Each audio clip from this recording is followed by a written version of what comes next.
A gente está vendo as consequências da vitória do Trump aqui no Brasil e, como você bem disse, estamos nos banhando nas lágrimas da extrema mídia, da mídia tradicional, da mídia marrom, da mídia de esquerda. Brunão, coloca a primeira matéria para a gente sobre o Padilha e como ele tem chorado. Padilha diz que se Trump ganhar a eleição nos Estados Unidos e retalhar Lula, quem perde é ele. Vamos lá, o ministro do Lula está dizendo que, na verdade, quem tem a perder é o Trump. Óbvio, né? Quem é Trump na fila do pão? Olha o Didi aí, chegou. Bom dia, amigo. Como é que você tá? Você tá mutado. Bom dia a todos, professor Duda. Não tive a oportunidade de te parabenizar, mas parabéns. Muito bem. Agora sim, obrigada. A direita está crescendo de verdade e ocupando os espaços que temos que ocupar. Parabéns, de verdade, minha amiga, do fundo do meu coração. Muito obrigada, amigo. Bom, vamos lá. Vou continuar aqui de onde é que eu estava, vou passar para o Eduardo. O que você acha disso, amiga? O ministro do Lula achou que faria algum sentido dizer que quem tem a perder se distanciar do Lula é o Trump, porque afinal o Trump não é ninguém. Não é como se ele fosse o homem mais poderoso do mundo e o Lula fosse um descondenado de um país que está com o dólar extremamente lá em cima, R$6, tudo lascado. Enfim, como é que você lê essa loucura do Padilha? É incrível. Parece até piada, né? Parece até um meme. Deixa eu cumprimentar o Didi. Didi, um grande abraço para você, seja muito bem-vindo. E também cumprimentar a Eduarda, tem toda a razão, Didi, eu não falei também. Parabéns, Eduarda. Eu vejo isso tudo com muita esperança, né? A gente conseguir ocupar espaço por todo o Brasil, né? Lá embaixo, onde é necessário. Então, parabéns. E vamos à notícia. Gente, isso é que nem uma formiguinha. Sabe aquele meme da formiga que segura na perna do elefante? Agora você está sob meu poder, né? É ridículo, completamente ridículo. O que eu tenho a dizer sobre isso, principalmente, é o seguinte. O distanciamento da realidade, né? O abandono da realidade em prol de uma narrativa é um elemento base para a execução da maldade no mundo.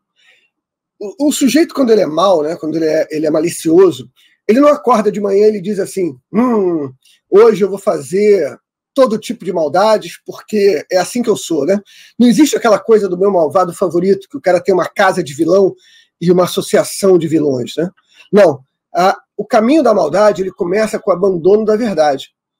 Então, o malvado, quando ele acorda de manhã, né, ele se acha o melhor dos cidadãos, né? A melhor das pessoas. E ele, então, segue alimentando uma narrativa que mostra que tudo que ele faz de maldade, na verdade, é para o bem. Normalmente, né, quando você tem esse tipo de processo, e esse processo é obrigatório, né? Não tem um único vilão que se declare vilão, né? Esse processo é realmente obrigatório. Ele começa com pequenas justificativas para você abandonar a verdade. E ele é um processo que requer uma retroalimentação constante. Então, você poderia chamar de uma espécie de auto-hipnose grupal. Por isso que você vê tanto, né, entre os grupos que trafegam nessa loucura, porque para a gente, para um cidadão normal, isso se aproxima muito da loucura. Inclusive, é uma forma de loucura, dependendo do nível, né, de dissociação da realidade. Então você vê que eles ficam repetindo entre si mesmos, né, todos os jargões. Por quê? Porque a verdade não é essa. Então, se eles pararem de fazer aquela rodinha onde fica todo mundo mentindo ali dentro, né, e olharem para a realidade atrás deles, fora da rodinha, cara, eles vão ter que assumir que aquele castelo todo narrativesco que eles construíram é falso, né? E é isso que eu queria dizer. Não há nenhuma chance de aprendizado por parte dessa turma. Não existe nenhum tipo de remorso ou, vamos dizer assim, um arrependimento por alguma coisa que eles possam ter feito que pareça realmente ruim, né? O único remorso que eles têm é deles não terem sido mais violentos, deles não terem sido mais ferozes na aplicação da maldade e terem perdido o poder. O único arrependimento, a única coisa que os faz lamentar é a perda do poder. Se vocês verem os comentários, gente, no X, estão bizarros. Eu vi agora um que foi compartilhado pelo Flávio Gordon, que o cara disse: ah, que vacilo! Urna eletrônica neles. Isso, evidentemente, de um regressista fanático, né? Essa é a nossa realidade. A coisa é essa. Nós vencemos hoje, eu digo, né, a população do Ocidente e os bons, né? Nós vencemos hoje uma grande batalha em solo americano. Grande batalha. Mas essa guerra não é vencível, né? Essa guerra é eterna. Então, hoje eu não vou falar disso. Hoje é celebração, né? Mas todo mundo que agiu pela fraude, pela barbaridade, pela violência, pela truculência, está todo mundo solto, com poder na mão ainda. A limpeza vai ser dura, mas começamos muito bem. É momento realmente de júbilo. Parabéns a todos nós. A guerra nunca acaba, mas a batalha a gente venceu. Então tá tudo certo. Bom dia, Drilis, como é que você tá? Bom dia, Flor do Dia. Tô melhor, o mundo tá um pouco melhor hoje, respira um pouco melhor hoje. Bom dia, Didi, bom dia, meu caríssimo, bom dia, Renato, todo mundo, bom dia, todo mundo. Todos. Bom dia. Bom dia. Pessoal, antes de eu avançar a pauta, nós temos um superchat de 50 aqui do Emerson Grigoletti, grande amigo aqui do canal. Grande Emerson, advogado. Na tela, ele mandou: série nova na Netflix. Orange is the new president. Go Trump. Muito obrigada, Emerson. Orange is the new president. Realmente, Laranjão está de volta entre nós novamente, graças a Deus. E é isso aí. Um abraço pro Emerson. Grande advogado. Grande advogado, viu? Nossa, também já me ajudou muito, graças a Deus. Bom, vamos lá, galera, vamos avançar a pauta, porque além do Chilique do Padilha, a gente tem algumas pessoas sensatas trazendo verdades para nós. É isso que eu quero jogar pro Didi, inclusive, porque a doutora Maíra, eu acho que eu sempre falo o nome dela errado, mas ela é deputada e ela disse que o resultado das eleições dos Estados Unidos vai impactar a liberdade do Brasil. A Maíra Pinheiro deu declaração em meio à discussão sobre censura no país, tema que chegou a ser discutido no Congresso norte-americano. Vale lembrar, Didi, a gente inclusive falou disso ontem, aqui no Show da Manhã, que o Robert Kennedy usou o Brasil como exemplo de censura na fala dele. Falou sobre o Twitter, o X ter sido tirado do ar, o Elon Musk, o Alexandre de Moraes e tudo mais. E eu acho que a doutora Maíra está mais do que certa nessa declaração dela, porque realmente os Estados Unidos, agora com a reeleição do Trump, voltam a ser um bastião de liberdade no Ocidente, né? Não tenho a menor dúvida, a doutora Maíra, ela está corretíssima no diagnóstico dela. Eu também já tinha feito...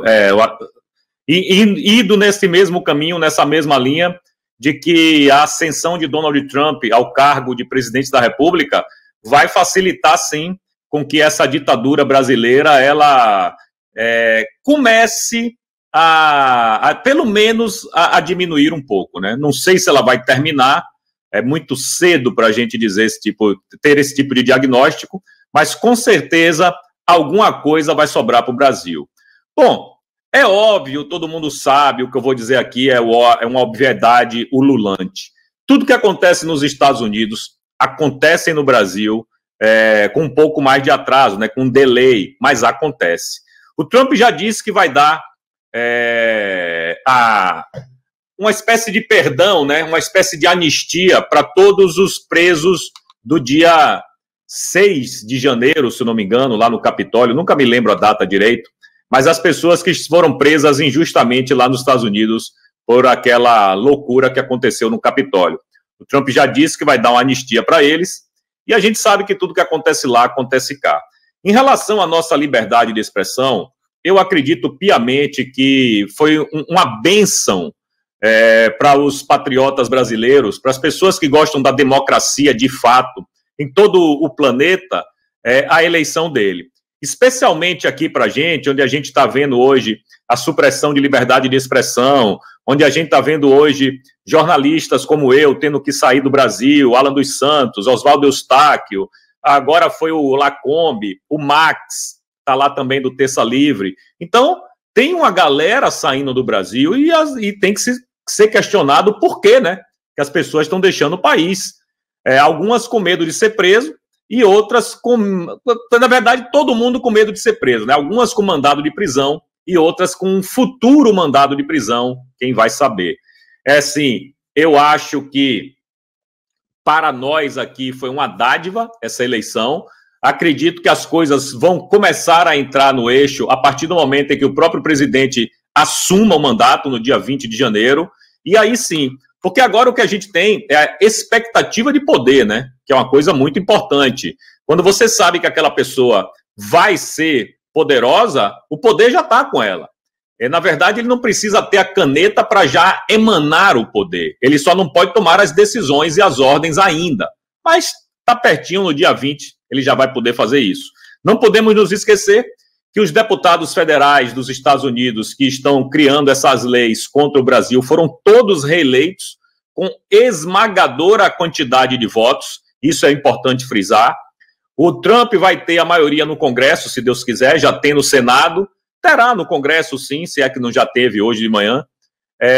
Temos a maioria, fizemos os 8 de 11 governadores que foram colocados à disposição do povo americano para escolher. De 11, 8 foram do Partido Republicano.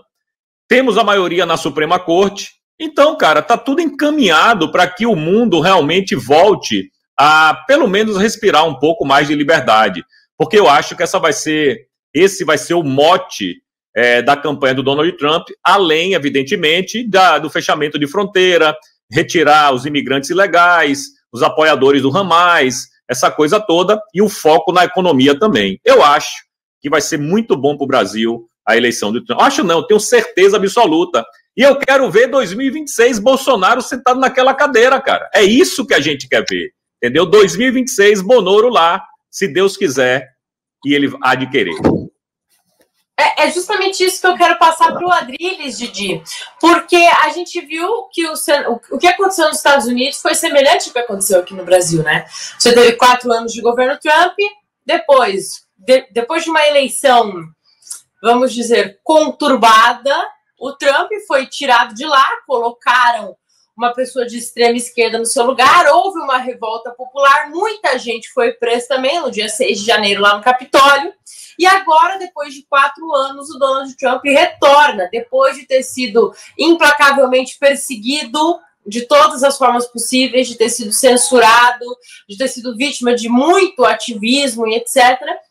E eu queria saber do Adriles se ele consegue enxergar isso se repetindo aqui no Brasil, porque até então a gente está mais ou menos na mesma. A eleição de 2026 está aí. Mas a gente teve o Bolsonaro por 4 anos, depois ele saiu, foi substituído por alguém de extrema esquerda, houve revolta popular, muita gente foi presa, ele está sendo perseguido. E aí? O que você acha que vem agora? Duda, eu lamento discordar de você, mas há uma diferença pontual entre o Brasil e os Estados Unidos. Lá não tem justiça eleitoral. Lá não tem uma Suprema Corte ativista, progressista, de esquerda, que se colocou como partido político e comanda o país, como aqui. Realmente, as semelhanças entre o Trump e o Bolsonaro, os dois foram censurados, os dois foram perseguidos, os dois foram e são ainda chamados de protofascistas, neonazistas, como o Lula chamou ontem o Trump, no insight completamente, absolutamente risível. O cara chama o cara de nazista, fascista, o futuro presidente da maior potência americana, a maior potência mundial do mundo. Agora, o que o Brasil pode ter uma expectativa é justamente que com a eleição do Trump, que é a vitória da liberdade contra um movimento de censura que se coloca no mundo, perseguindo pessoas, criando preconceitos que não existem, criando cisões sociais, raciais, sexuais de toda ordem que acontece na Europa, que acontece nos Estados Unidos, que acontece no Brasil. O que a gente pode ter a expectativa é que haja uma avaliação de percepção de que o Brasil é uma ditadura. Essa percepção no mundo ainda é muito incipiente, porque é uma ditadura completamente singular que a gente vive aqui. A gente vive uma ditadura do judiciário travestida de combate a movimentos antidemocráticos, quando o antidemocrático é o próprio judiciário, que colocou um presidente de esquerda vencedor de maneira artificial no poder. Então, o que a gente pode esperar de expectativa é que aconteça algo semelhante no Brasil, de que, se não o Bolsonaro, outro presidente de direita, conservador, que possa restabelecer as liberdades individuais, civis, propostas pela Constituição brasileira, é que com a ascensão, a reascensão do Trump no poder, haja um movimento de países democráticos, como os Estados Unidos são agora um país democrático, de sanções a esses que fazem a nossa, entre aspas, injustiça eleitoral, a esses que fazem essa ditadura do judiciário, para que aí sim algum tipo de sanção possa reverberar dentro do próprio Brasil e o Brasil possa começar a reconstruir a sua própria democracia e fazer eleições realmente livres aqui no Brasil. E que se possa restabelecer a liberdade civil de opinar, de criticar, de contestar autoridades e de votar livremente sem ter uma justiça eleitoral que haja como ator eleitoral. Então, o que você fala, Duda, é real, é plausível, a situação do Brasil, dos Estados Unidos e de boa parte do mundo, existe sim um cerceamento à liberdade de expressão, existe sim uma perseguição a conservadores, pessoas de direita, isso acontece nas redes sociais, isso acontece em sistemas judiciais, midiáticos, mas o Brasil tem uma diferença dos Estados Unidos e do mundo. Aqui é uma ditadura peculiar. Nós temos uma ditadura do judiciário que desmanda, oprime e persegue quem quiser. Se a gente não desmantelar essa ditadura do judiciário, e agora a gente tem a chance de fazer isso em parceria com o governo americano, a gente vai se tornar um modelo de exportação pseudo-progressista de ditadura ideal para o mundo, que é aquela ditadura, que persegue, que massacra, que oprime, que prende, em nome de uma falsa democracia. Oxalá o Trump ajude o governo Trump, o governo americano, real democrata do Partido Republicano, nos ajude a sair desse fosso, desse abismo ditatorial em que o Brasil se encontra. Eu só acho Duda, que você não está levando... Desculpe, professor, pode ir. Não, vai lá, Didi. Pode ir, Didi. Eu só acho... É só um tweet rapidinho. Eu acho que o que o Adriles não está levando em conta é a pressão que aconteceu para... Mesmo na ditadura que a gente tem, o TSE, o STF, tudo que está acontecendo, eu acho que você esqueceu de colocar nesse componente aí, Adriles, uma pressão, sim, do governo americano através do mesmo jeito que aconteceu da última vez, né? Quando eles colocaram aqui agentes da CIA, agentes do FBI, alguns dentro da própria Tribunal Superior Eleitoral, aonde o comandante da 6ª Frota Americana esteve pessoalmente conversando com o presidente Bolsonaro, pressionando ele. Então, por que essa pressão que aconteceu por um lado não pode acontecer por outro? Por que Trump não pode mandar representantes do FBI e da CIA aqui, além do comandante militar, para bater um papo com eles, do mesmo jeito que aconteceu da primeira vez? Entendeu? A gente sabe que o Brasil é ditadura, você está correto, sua análise é correta. Mas eu acho que esse componente de pressão política, e aí quando eu falo de pressão, é uma pressão tete a tete, irmão, cara a cara. O cara teve aqui. O comandante da 6ª Frota conversou com o Bolsonaro. O representante do FBI estava dentro do TSE. Então, eu acho que do mesmo jeito que o pau que deu em Francisco, pode dar em Chico agora, né? Eu acho que esse componente a gente não pode esquecer. Eu sofri uma queda aqui. O que você falou que eu não estou levando em conta? Agora eu fiquei curioso. Eu caí e voltei. Rapidinho, assim. Eu caí. Ok. Tá tudo certo. O que eu disse foi o seguinte. Durante o governo Bolsonaro, o comandante da 6ª Frota Americana esteve no Brasil para conversar pessoalmente com o presidente. O FBI mandou um representante que ficou 6 meses dentro do TSE. E também a CIA esteve por aqui. Então, por que é que isso não pode ser feito de novo, só que para o nosso lado? Não importa se é uma ditadura... Mas é o que eu falei. Eu falei de maneira otimista. Oxalá o governo Trump estabeleça algum tipo de ponte para restabelecer a democracia. Agora, eu acho que o problema é se o FBI esteve aqui nos Estados Unidos, a mando do Partido Democrata, a mando de pessoas que queriam estabelecer uma ditadura do judiciário aqui, ajudar a estabelecer uma ditadura. Agora, o que o Trump pode fazer é muito simples, estabelecer sanções censórias em quem está oprimindo e perseguindo o povo. É muito simples isso. Só que ali não era lícito, agora é lícito. Você, um país democrata, ajudar a restabelecer a democracia no outro país é uma coisa completamente lícita, não é? Enfim, outra coisa, Adriles, rapidinho, professor. Outra coisa, A gente sabe que, por exemplo, o Felipe Neto e o Sleeping Giants são financiados pela Embaixada Americana e pelo USAID.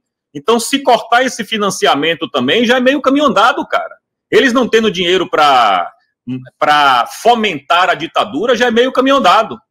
A diferença é que quando o FBI ou forças democratas ou investimentos do departamento americano na censura foram feitos à sorrelfa, de maneira subliminar, de maneira silenciosa, porque é uma coisa absolutamente canalha. Sim, agora todo mundo vai saber, de maneira clara, objetiva, transparente, se os Estados Unidos fizerem sanções ao Alexandre de Moraes ou a outros ministros do STF, que o Brasil é uma ditadura. Aí talvez por dentro a gente consiga restabelecer um princípio democrático aqui no Brasil, uma vez que os Estados Unidos apontou o dedo, tem apontado o dedo, né, se Deus quiser, e falem, o Brasil é uma ditadura, e não queremos ditadores aqui nos Estados Unidos, como eles proíbem, por exemplo, o presidente da Nicarágua de pisar lá.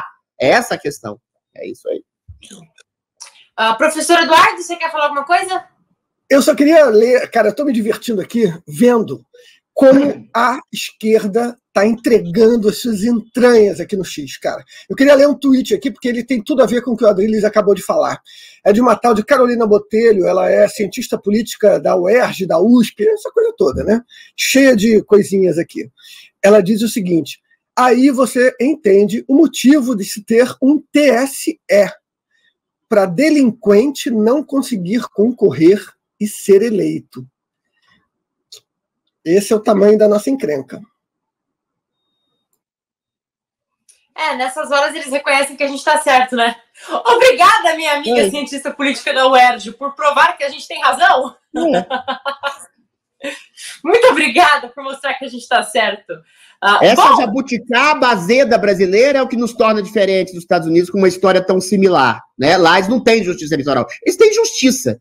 E cada um em cada um dos seus 50 estados americanos, a Federação Americana, que torna a coisa mais republicana e mais democrática, não. Aqui é uma corte inconstitucional de uma justiça eleitoral que eventualmente age como partido político. Aí como é que você pode vencer a própria justiça eleitoral?